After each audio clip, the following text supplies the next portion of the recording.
Welcome to the Rubicon trailhead, and as you know, there are three kinds of Wranglers that you can buy. There's the Sport, which is the one for everybody who's kind of on a budget. Then there's this one, which is kind of the city slicker Wrangler, the Sahara, and of course there's the Rubicon Wrangler, which is named after the Rubicon Trail. And today I have a Sahara. So the question I'm asking myself is, can a Sahara actually take on the Rubicon Trail? And I think the answer is probably no, but we're going to try to find out by going down the Rubicon Trail as far as we can with what is essentially a city slicker Jeep. So let's get right to it.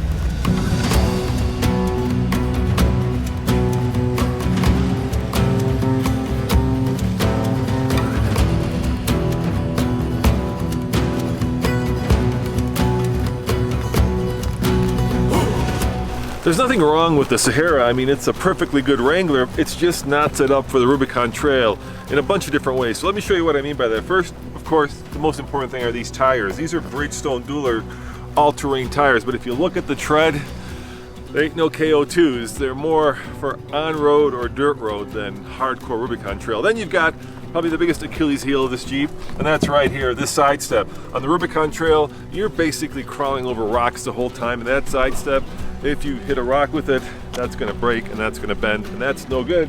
But this Jeep does have a couple things going for it, even though it doesn't have lockers. It does have a low range, which is great, and we'll need that. It's got brake lock distribution, which basically allows the Jeep to send power to whichever wheel has traction, and then it's got a limited slip diff, allowing it, once again, to not necessarily have one wheel spin in the air while another one does nothing. So let's see if any of that gets us maybe as far as Dollar Hole. It's one of the bigger and one of the tougher obstacles on the Rubicon. I don't think we're gonna make it all the way, but let's see how far we can get.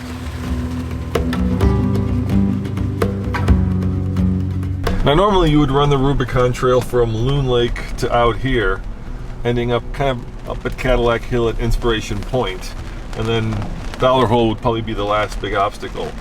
But because of the bad weather, we were actually running the trail yesterday in a Rubicon Gladiator the right way, and then because this weather moved in, they couldn't get us back to the trail. We actually used a helicopter. I know, I feel guilty about that, but they helicoptered us out to the nice hotel, and they were going to helicopter us back, and then the weather kind of closed off the trail, and so we thought, hey, we've got access to a Sahara, why don't we try running the trail backwards and see how far we can get? And that's what we're doing.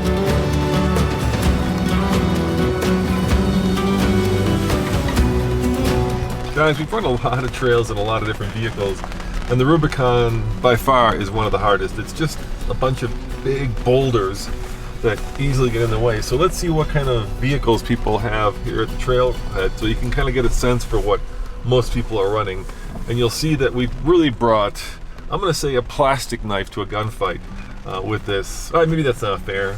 Maybe a knife to a gunfight with this Sahara. So let's see what's out here, and we'll see how very specific these vehicles are for running this trail.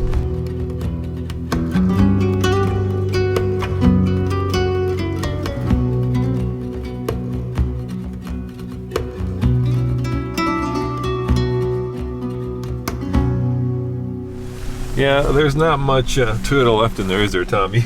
That's pretty much a pure Rubicon runner. Basically a truck with a frame with 40-inch tires. So it's a rock buggy. Yeah, a rock buggy. What are we running, would you say? These are what, 32s? So 32s? They're smaller than the Rubicon tire. Yeah, not good. But let's see how far we can get.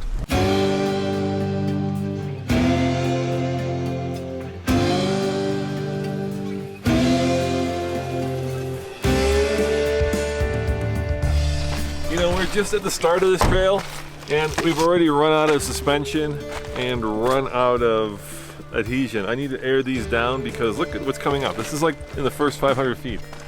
I mean, yeah, look at that. I mean, you need the lift, you need the bigger tires, you need the skid plates to really do this trail, but we can probably go around some of these rocks, but we really need to air down. It's just already bouncing me out of the roof in the convertible.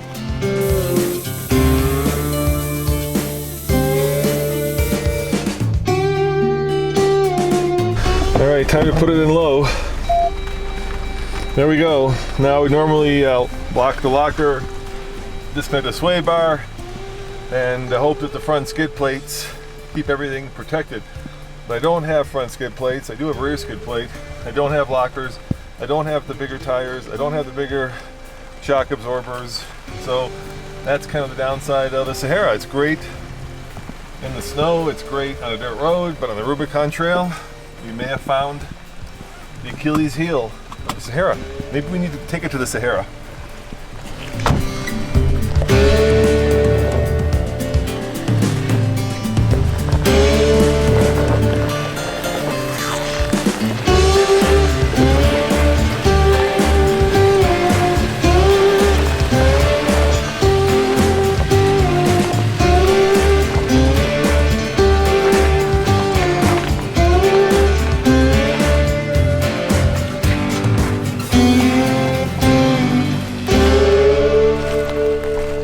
Now we're gonna have to let the Jeep do its magic. So the difference between lockers, of course, is when you put it in low gear, a Wrangler Rubicon basically has a front, middle, and a rear locker. So when you put it in low, it locks the center diff, sending power to the front 50%, 50% to the rear. And then if you lock the diffs, then that 50% turns into 25 to the left wheel, right wheel, back wheel, right wheel. Same thing basically. So basically each wheel is spinning all the time with 25% of the power going there. Now with this Jeep, what we're doing is we're sending 50% of the power to the front, 50% to the rear, but since I don't have front or rear diff lockers, then there is a potential that I can get in a situation where one of the wheels won't have traction. And that's really not the biggest problem here, because I don't think we'll be doing any crazy obstacles where I need the lockers. The biggest problem is ground clearance.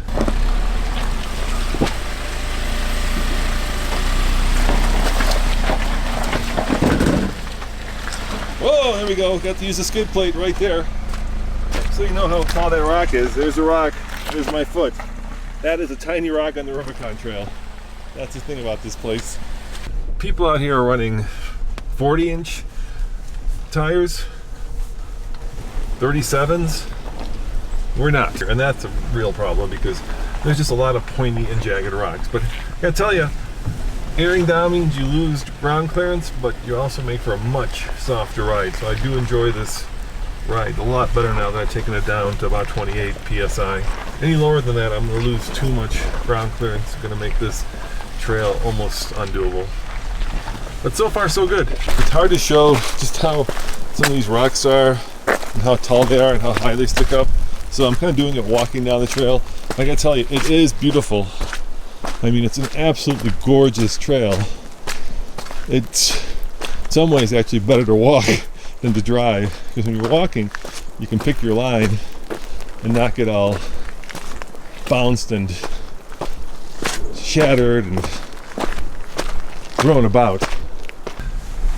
And keep in mind, guys, if you haven't done the Rubicon Trail, it really takes even an extraordinarily built up Jeep probably 2 days to run the, 20 miles or so of this trail.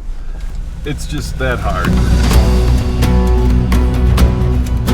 You can walk it probably, you could probably walk 7 miles of this or 8 miles to get to the midway point in about 3 hours. You could probably run it in 2 like that. And if you're running it in a Jeep, it's going to take you 8 hours. It's that challenging and that difficult. So we're never going to make it even a quarter way, but we're going to take this Sahara as far as she'll go.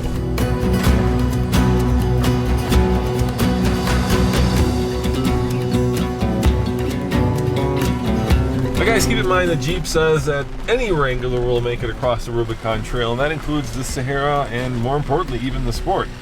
And I have no doubt that it will do it.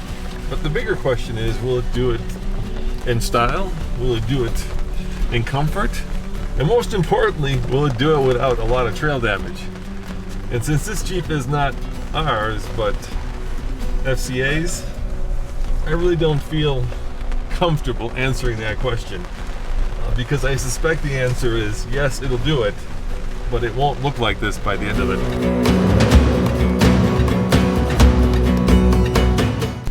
I gotta tell you, I'm not having a lot of fun. It's not the vehicle's fault. It's just rainy and the camera gear is starting to malfunction, and we're not even into the hard part yet. So what I would say is You have reached your destination. we have reached the start of the Rubicon Trail.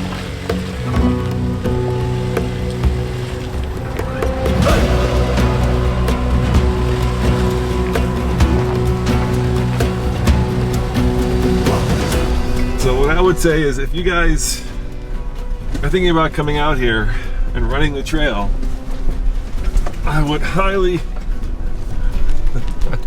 suggest that, even though you can do it in a Sahara, at least according to Jeep, and you can do it in a Sport, get yourself a Rubicon. I mean, why not? That's what this trail is named after. And, you know, have fun. Sure, you could do it in a flat fender Jeep. You could do it probably in a lot of things, but that doesn't mean you should.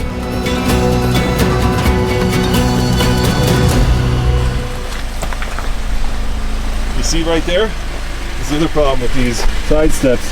You're so close to hitting them on that rock. And these are just plastic plates. They're not going to take any kind of abuse. As always, this is Roman reporting for the Fast Lane Car. Check out TFLcar.com for news, views, and of course, real world reviews.